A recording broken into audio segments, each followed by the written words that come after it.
नमस्कार बच्चों, आज हम NCERT कक्षा 4 के हिंदी पाठ्य पुस्तक का पाठ 2 जैसा सवाल वैसा जवाब पाठ के प्रश्नों का हल करेंगे। सबसे पहला प्रश्न, तुम्हारी बात, ख्वाजा सरा के तीनों सवालों का क्या कोई और जवाब हो सकता है? अपने मन से सोचकर लिखो। पहला प्रश्न क्या था ख्वाजा सरा का? संसार का केंद्र कहाँ है? इसके जवाब में क्या कोई और जवाब हो सकता है? जवाब तो बहुत सारे हो सकते हैं, जैसे आप जिस स्थान पर खड़े हैं वही संसार का केंद्र है। दूसरा प्रश्न क्या था? आसमान में कितने तारे हैं?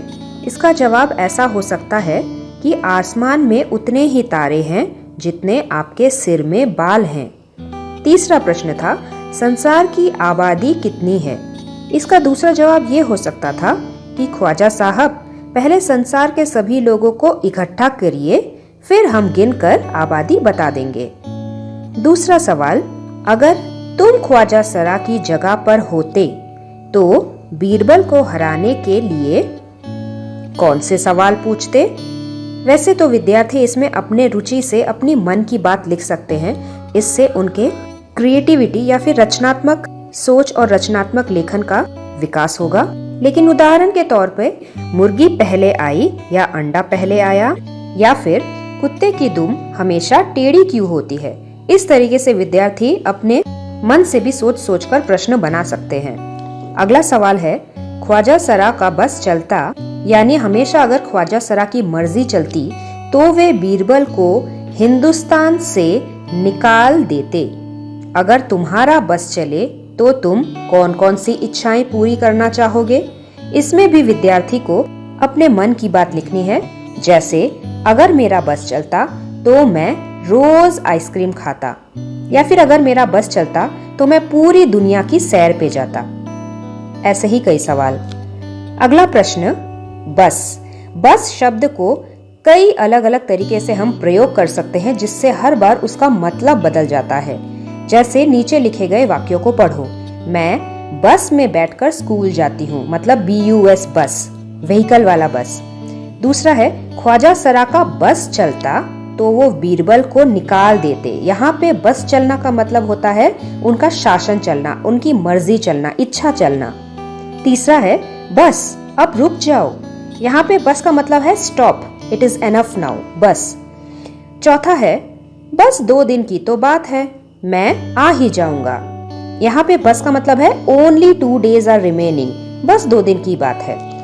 यहाँ पे ऊपर लिखे वाक्यों में बस शब्द के अलग अलग अर्थ हैं। अब इसी तरह चल शब्द से भी वाक्य बनाओ।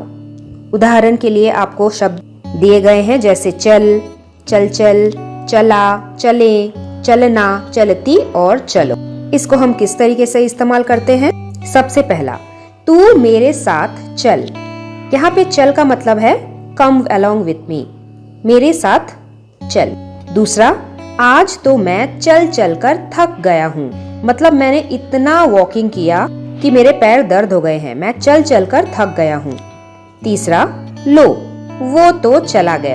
यहाँ पे चला गया का अर्थ है कोई जब हमसे बहुत दूर चला जाता है। चौथा है, अच्छा अब हम चलें। जैसे हम अपने दोस्तों के घर जाते हैं और घर वापस आने के वक्त क्या बोलते हैं? Okay bye bye, now we will go. अभी हम चलते हैं, मतलब हम उस जगह को छोड़ के अभी जाने वाले हैं, वो होता है अब हम चले। नंबर 5, क्या तुम्हें मेरे साथ चलना है? Will you come with me? Number 6, train पटरी पर चलती है। ट्रेन क्योंकि एक स्त्रीलिंग शब्द है, इसीलिए ट्रेन पटरी पर चलती है। नंबर 7, तुम मेरे साथ चलो, प्लीज कम विथ मी, मेरे साथ चलो। चलिए आगे पढ़ते हैं। बढ़े कहानी। एक दिन अकबर ने बीरबल से पूछा, बीरबल, दुनिया में सबसे अधिक शक्तिशाली कौन है? क्या तुम बता सकते हो कि बीरबल ने क्या कहा होगा? अपनी रचनात्मक सोच का प्रयोग करके तुम अपनी मर्जी से एक कहानी लिख सकते हो, या फिर इस कहानी का भी सहयोग ले सकते हो। एक दिन अकबर ने बीरबल से पूछा, दुनिया में सबसे ज्यादा शक्तिशाली कौन है? बीरबल ने कहा, जहांपना, गोद में बैठा हुआ बच्चा, वही सबसे ज्यादा शक्तिशाली है। अकबर ने कहा, ये तो हो ही नहीं सकता, क्योंकि एक छोटा सा बच्चा सबसे ज्यादा स्ट्रॉन्ग और शक्तिशाली कैसे हो सकता है? इस पर बीरबल ने कुछ दिनों बाद एक छोटे से बच्चे को उसकी माँ और जहाँपना से अनुमति मांगकर जहाँपना की गोद में बिठा दिया। बच्चा खेलता रहा। वह कभी जहाँपना को मारता, कभी जिद करता और कभी जहाँपना की मूछें पकड़कर खींचता। इस पर बीरबल ने कहा, देखिए महाराज, जो बच्चा गोद में बैठा है उसने आपकी मूछें पकड़ ली, आपको कितना परेशान किया, जबकि ऐसा करने की किसी की भी हिम्मत नहीं होती। इसीलिए गोद में बैठा हुआ बच्चा ही सबसे शक्तिशाली है। अकबर बीरबल की बुद्धिमानी पर बहुत खुश हुआ। है ना मजेदार कहानी? इसी तरीके की और भी मजेदार कहानियों को खोज निकालो। बीरबल की चतुराई के किस्से बहुत मशहूर है। चतुराई मतलब क्लेवरनेस वाली कहानी बहुत मशहूर है, मतलब फेमस है, जिन्हें बहुत सारे लोग जानते हैं। प्रश्न क, तुम भी बीरबल का ऐसा ही किस्सा ढूंढो, किस्सा मतलब स्टोरी, जिसमें वह अपने जवाबों से सबका मुंह बंद कर देता है। ऐसी ही स्टोरी जैसे कि हमने अभी अभी पढ़ी, और इस तरीके की कई कहानियों को आप अपने बड़ों से सुनकर दोस्तों के साथ चर्चा कर सकते हो, या फिर आजकल कई स्टोरी बुक्स मिलती हैं जिसमें अकबर बीरबल की कहानियां हम पढ़ सकते हैं। आप उन सभी कहानियों की किताबों को पढ़ सकते हो। प्रश्न ख, बीरबल की तरह बहुत से अन्य व्यक्तियों की हाजिर जवाबी मतलब ऑन स्पॉट आंसर देने वाली कला। मतलब किसी को आप कोई प्रश्न पूछे और वो बिना समय नष्ट किए एकदम तुरंत उसका जवाब दे दे, उसे कहते हैं हाजिर जवाबी। मतलब जवाब एकदम 1 सेकंड के अंदर हाजिर हो जाता है।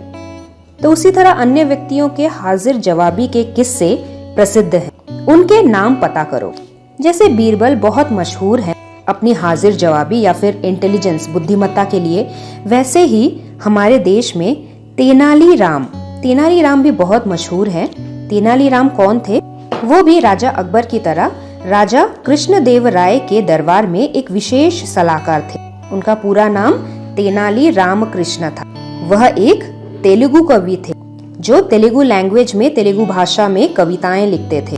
तेनालीराम अपने लोक कथाओं यानी कि कई शॉर्ट स्टोरीज के लिए बहुत ही प्रसिद्ध थे, जो बीरबल की ही तरह उनकी बुद्धिमत्ता को दर्शाता है। तेनालीराम की तरह चाणक्य भी अपने समय के बहुत ही मशहूर दार्शनिक और अर्थशास्त्री थे। शायद आपने किसी कॉमिक्स बुक में चाणक्य की कहानियां भी पढ़ी होंगी। तो ये भी बीरबल की तरह बहुत प्रसिद्ध थे।